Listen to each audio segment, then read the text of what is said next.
Fikih ini adalah berarti pemahaman yang benar. Nah, bagaimana pemahaman yang benar itu? Tentunya dari apa yang datang dari yang maha benar, yaitu Allah Subhanahu wa ta'ala. Subhanallah, saat ini kita semua merasakan betapa besar kasih sayang Allah Subhanahu wa ta'ala kepada kita. Kita diberikan petunjuk kepada jalan kebenaran ini. Kita diberikan petunjuk untuk mengetahui yang hak itu adalah yang hak dan yang batil adalah yang batil. Saudaraku yang dimuliakan oleh Allah Subhanahu wa ta'ala, sekali lagi mari kita bersyukur. Sekali lagi mari kita bersyukur dan terus kita bersyukur atas nikmat ini. Di antara sekian miliar umat manusia, tanpa menyebutkan etnis, ras, dan agamanya, saya hanya ingin menyampaikan bahwa lebih banyak dari jumlah manusia yang sekitar 7 miliar ini tidak mendapatkan hidayah, petunjuk Allah kepada jalan yang benar ini.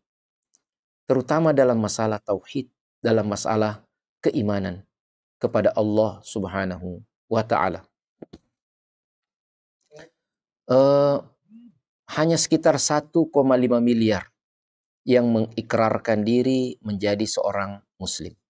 Ya, yang mengatakan la ilaha illallah Muhammadar Rasulullah. Yang lainnya ada yang menyembah bintang, matahari, bulan, ada yang menyembah pohon, ada yang menyembah batu, ada yang menyembah binatang, sekali lagi dalam semua bentuknya, ya. Ada yang menyembah reptil, ya. Ada yang menyembah mamalia, ada yang menyembah unggas, ada yang menyembah ketiadaan, dan ada yang mengaku tidak menyembah siapa-siapa, ya. Ada yang tidak bertuhan, tidak mengakui adanya Tuhan. Na'udzubillah. Ada yang ateis, ada yang agnostik, ya. Percaya Tuhan tapi tidak mau beragama. Ada yang memilih agama tetapi tidak menunjukkan dia kepada yang benar. Subhanallah. Di antara semua kegelapan itu, Allah Subhanahu wa ta'ala menerangi hati kita. Menerangi hati kita dengan cahaya iman. Menerangi hati kita dengan la ilaha illallah Muhammadar Rasulullah. Yang kita berharap mati dengan membawa kalimat ini menghadap kepada Allah Subhanahu wa ta'ala. Betapa syukurnya kita bahwa kita sampai saat ini masih mengikrarkan kalimat ini dengan lisan dan sanubari kita. Maka jagalah nikmat ini. Saudaraku sekalian yang dimuliakan oleh Allah Subhanahu wa ta'ala, jangan lepaskan. Ibarat seperti sabda Nabi sallallahu alaihi wasallam yang mengatakan addu 'alaiha bin nawajid. Gigit dia dengan gigi gerahammu, ya. Kalau kita menggigit sesuatu dengan gigi depan kita, itu setiap saat mungkin agak kurang kuat. Tapi kalau kita gigit sesuatu dengan gigi geraham seperti ini, ya, itu akan keras, ya, terjepit dengan gigi kita yang paling dalam. Sunnah, genggamlah dia. Agama Islam ini genggamlah dia dan jangan sampai lepaskan. Nah, saudaraku yang dimuliakan oleh Allah Subhanahu wa ta'ala, Ibnul Qayyim rahimahullah pernah mengatakan bahwa setiap kebaikan adalah cabang iman. Sebagaimana, ya, juga bahwa setiap dosa dan kemaksiatan sejatinya adalah cabang kekafiran kepada Allah. Jangan memandang enteng setiap dosa, karena itu adalah cabang kekafiran. Dan setiap orang berlaku dosa, sejatinya dia sedang mendekatkan diri kepada asal daripada kekafiran itu. Ya. Seorang bisa saja menganggap perbuatan dosanya tidak apa-apa. Hanya dosa kecil. Tapi ketika dosa kecil ini ditumpuk, ketika dosa kecil ini dilakukan secara berkesinambungan, berkelanjutan, kata para ulama, la saghirata bil istimrar. Tidak ada yang dikatakan dosa kecil kalau kau lakukan terus-menerus. Karena itu akan menjadi dosa besar akhirnya nanti. Seperti orang menabung. Walaupun dia menabung sedikit-sedikit, ya, tetapi dilakukan terus-menerus, akan jadi banyak nantinya. Begitu juga dengan dosa. Makanya Allah Subhanahu wa taala menyebutkan tentang gumpalan hitam yang menggunung dan membuat kabur mata hati seseorang, itulah yang disebut dengan ar-ran. Ya, kalla bal rana ala qulubihim. Setiap orang melakukan dosa, kata Nabi Shallallahu alaihi wasallam, nukkita fi qalbihi nuktatan sauda. Setiap orang melakukan dosa akan ditorehkan titik hitam pada hatinya. Sampai ketika titik hitam itu ditorehkan terus, 1, 2, dan seterusnya, maka dia akan menjadi gumpalan hitam. Dan inilah yang akan membuat hatinya menjadi kabur. Yang benar dilihatnya salah, yang salah dilihatnya benar, yang hak dilihatnya sebagai kebatilan, kebatilan dilihatnya sebagai kebenaran. Saudaraku yang dimuliakan Allah. Ya, warning ya atas semua dosa. Jangan sampai kita memudah-mudahkan perbuatan dosa dengan dalih kita akan bertobat. Tidak ada yang bisa memastikan kapan kita akan kembali kepada Allah. Tidak ada yang bisa memastikan kapan tarikan nafas kita yang terakhir. Tidak ada yang bisa memastikan minuman yang kita minum, ya, itu adalah tegukan terakhir dalam kehidupan kita. Bismillah. Alhamdulillah. Ya, maka biarkan tegukanmu adalah tegukan yang penuh kenikmatan dan kesyukuran kepada Allah Subhanahu wa taala. Karena kau tidak tahu apakah kau masih bisa meneguk minuman selanjutnya lagi. Bismillah. Ya, kita coba.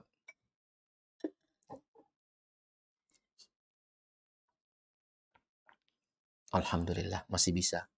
Semoga selanjutnya juga masih bisa ya. Saudaraku yang dimuliakan oleh Allah Subhanahu wa taala.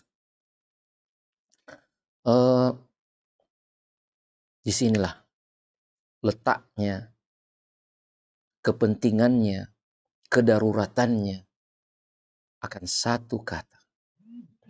Itulah yang namanya taubat. Tapi bukan taubat seperti ungkapan bahasa Bugis, ya, dengan mengatakan tobat nak, ya, tobat nak. Maksudnya dia tidak sanggup lagi, ya. Dalam bahasa Spanyol dikatakan cau nih, ya. Nah ini bergurau sedikit ya. Cau nih, itu dalam bahasa Bugis artinya sudah ajiz, artinya nggak sanggup lagi, ya. Itu bukan tobat. Dia berhenti karena sudah nggak sanggup lagi melakukan dosa. Bukan. Ya, tobat adalah berarti kejujuran hati kita kepada Allah Subhanahu wa taala, mengakui kesalahan kita dan mengakui kemahakuasaan Allah untuk memberi taubat kepada kita dan tekad kita untuk tidak mengulangi kesalahan itu. Itulah tobat. Iya. Dan kita lakukan pada saat sadar. Iya. Pada saat sadar. Akhwat sekalian, pemirsa yang dimuliakan oleh Allah Subhanahu wa taala. Ada pembahasan yang sangat menarik dari kitab Madarijus Salikin yang ditulis oleh Ibnul Qayyim Al-Jauziyah rahimahullah tentang ahkamut taubah. Hukum-hukum yang berkenaan dengan taubat. Ya. Agar kita dapat manfaatnya secara lebih maksimal, izinkan saya untuk membaca beberapa penjelasan beliau dan nanti kita akan coba belajar memahaminya bersama-sama. Beliau mengatakan wa nadhkuru nubdhan tata'allaqu bi ahkamit taubah. Selanjutnya kami akan sebutkan katanya ringkasan tentang hukum-hukum yang berkaitan dengan taubat. Tashtaddul hajatu ilaiha. Sangat besar hajat kita untuk mengetahuinya. Wala yaliku bil abdi jahluha. Tidak pantas bagi seorang hamba untuk tidak mengetahuinya. What is this? Ya, apa ini? Apakah tobat? Apakah hukum-hukum tobat yang diajarkan oleh Ibnul Qayyim rahimahullahu ta'ala? Bismillah.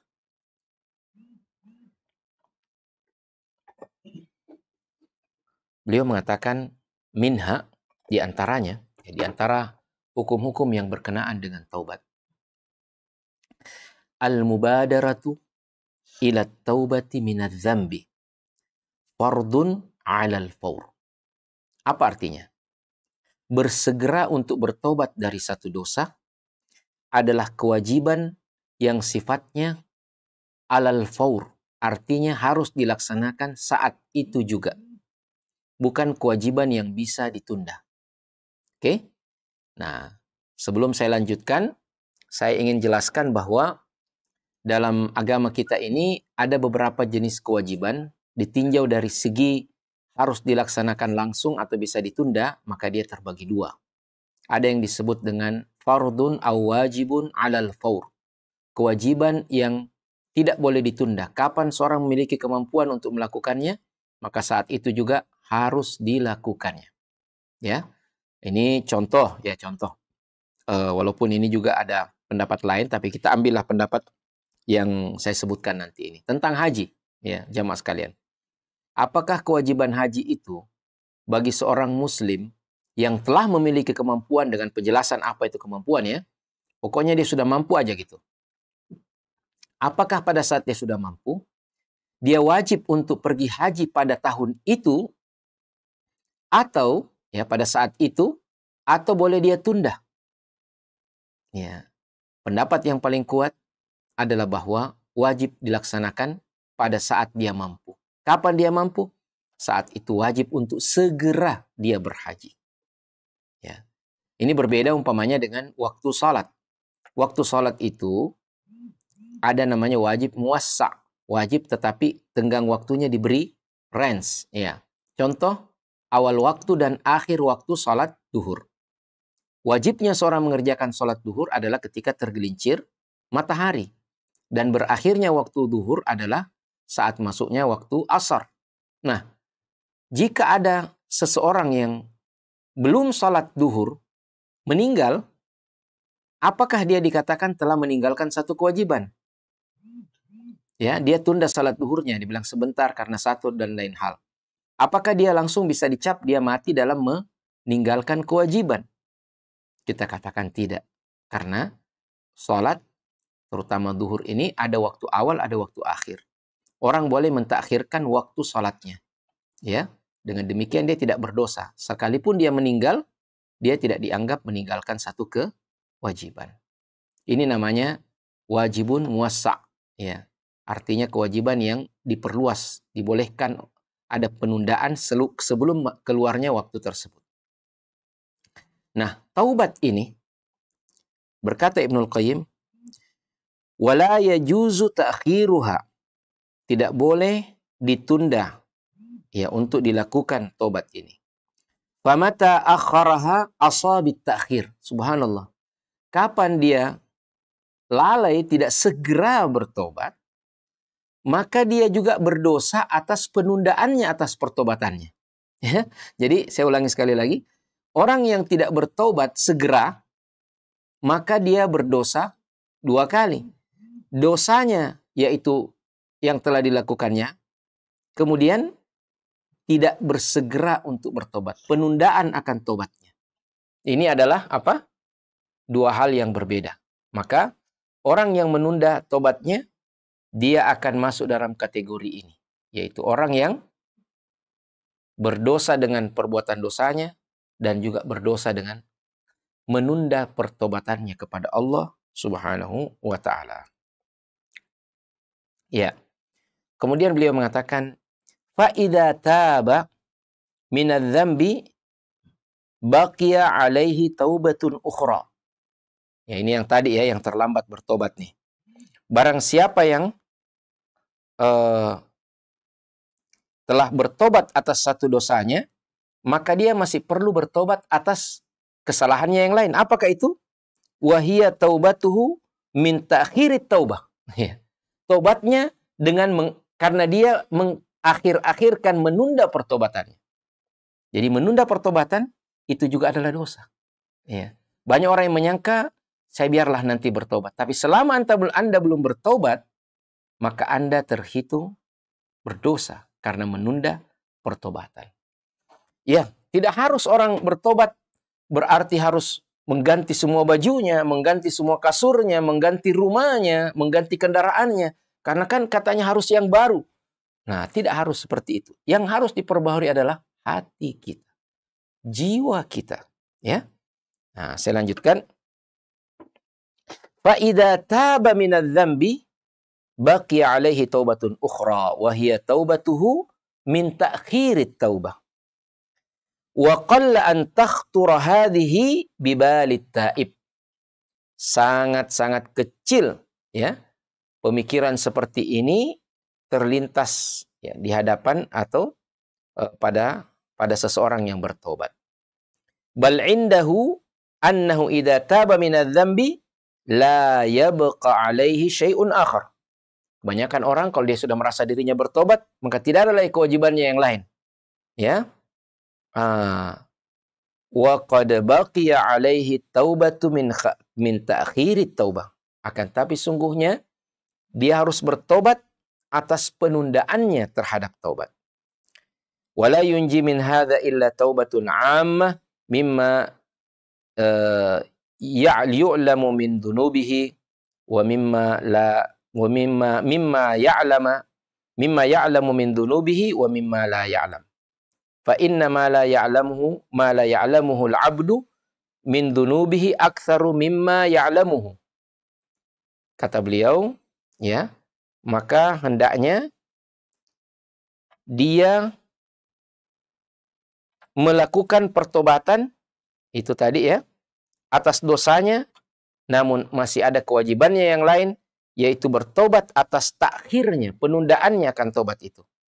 Dan tidaklah selamat daripada ini kecuali taubat itu sifatnya umum. Bima ya'lamu min dunubihi wa mimma la ya'lam. Kita minta ampun kepada Allah dari dosa yang kita ketahui dan dari dosa yang kita tidak ketahui. Fa inna ma la ya'lamuhu al-'abdu min dunubihi aktsaru mimma ya'lamu. Karena sungguhnya apa yang kita tidak ketahui ini itu jauh-jauh lebih banyak daripada apa yang kita ketahui. Ya. Wala yanfa'uhu fi 'adamil mu'akhadah biha jahluhu idza kana mutamakkinan minal ilmi. Dan tidaklah bisa dikatakan bermanfaat itu ketidaktahuannya sehingga dia tidak dihukum oleh Allah. Ketahuilah idza kana mutamakkinan minal ilm. Kalau sebenarnya dia bisa tahu tapi dia tidak mau tahu. Ya, fa innahu 'asin bitarkil ilmi wal amal. Dia berdosa dengan tidak berilmu dan tidak beramal. Fal ma'siyatu fi haqqihi asyad. Maka maksiat terhadap orang yang seperti ini lebih besar lagi. Jadi Bapak dan Ibu sekalian yang berbahagia yang dimuliakan oleh Allah Subhanahu wa taala, mari kita perhatikan firman Allah Subhanahu wa taala tentang pertobatan ini, istighfar ini. Ya. Walladzina idza fa'alu fahishatan aw dhalamu anfusahum dzakarullah. Yaitu orang-orang yang apabila melakukan perbuatan dosa besar, ya, fahisyah atau dzulmun nafs, berdosa kepada dirinya sendiri, artinya ya lalai dalam urusan-urusan agama, ya. Allah Subhanahu wa taala ingatkan, ya, bahwa orang yang bertakwa itu bukan orang yang tidak ada dosa, tapi kalau mereka melakukan perbuatan dosa, baik dosa besar atau dosa kecil, apa yang mereka lakukan? Dzakarullah. Mereka serta-merta mengingat Allah. Dan setelahnya apa? Fastaghfaru lidunubihim. Mereka langsung bersegera meminta ampunan atas dosa-dosanya. Fa di sini ini menunjukkan, ya, kesegeraan. Ingat Allah, langsung bertobat. Makanya dalam ayat yang lain Allah Subhanahu wa taala katakan wasari'u, ya, pada awalnya, pada awal ayat rangkaian ayat ini, wasari'u ila maghfiratin min rabbikum. Bersegeralah. Ya, kata-kata bersegeralah. Wasari'u.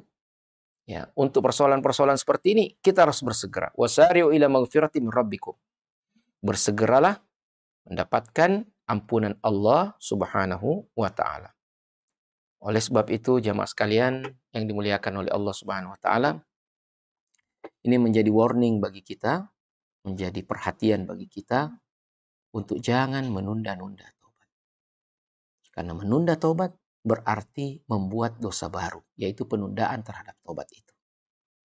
Dan kenapa tidak menunda tobat?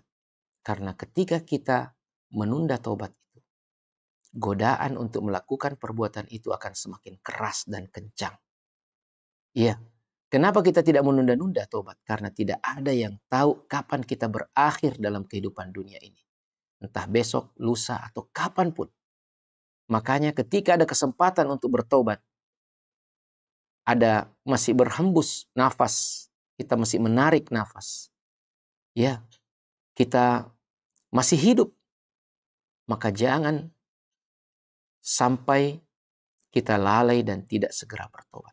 Ada ungkapan dalam bahasa Arab yang mengatakan, hatta mata anta fi lahwin wa fi la'ibin wal mautu yahwi nahwaka fatihan fahu. Sampai siapa? Sampai kapan? Ya.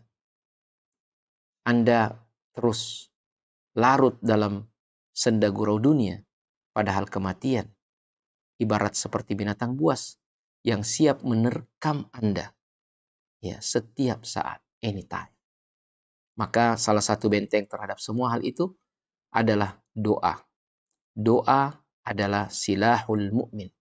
Doa adalah senjatanya orang beriman. Maka banyak-banyaklah berdoa, Pak. Kita semua saling mendoakan.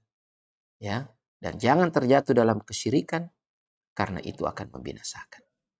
Demikian apa yang dapat kami sampaikan dalam kesempatan berbahagia ini. Mudah-mudahan ada manfaatnya. Kalau ada yang benar hanya dari Allah Subhanahu wa taala. Kalau ada yang salah dan khilaf dari diri pribadi kami sendiri dan dari syaitan. Wa na'udzubillahi min dzalik. Ya.